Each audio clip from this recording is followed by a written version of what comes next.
How to change time clock font on iPhone. Hello everyone, I am Bishaka and welcome to our channel. Now let's get right into the tutorial. Firstly, go ahead and swipe down from the top right of your screen and you will be led to your notification center. Here, tap hold on the screen and you will see the customize option.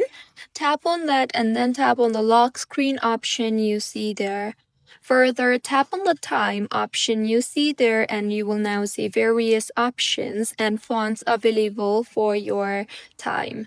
So simply go ahead and choose your preferred option, and you can also adjust the size slider in order to increase or decrease the size of your font. Further, you can also tap on the color option and change the color of your font.